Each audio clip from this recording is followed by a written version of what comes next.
Hello everyone and welcome back to another video from Gameplay Classic. In this video, I'm going to show you how to change the difficulty settings on the Street Fighter V game. So let's get started right away. First of all, open up the Street Fighter V game on your device and you will be taken into the main menu from which you can choose from various different game modes.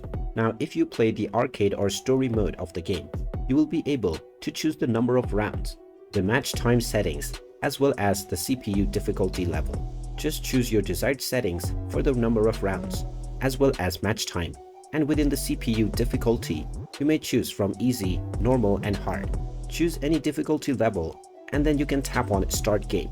And now you will end up within the character selection screen, from which you can begin selecting your character.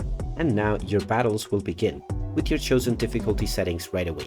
And there you have it. That is how easy it is to change your difficulty settings on the Street Fighter V game.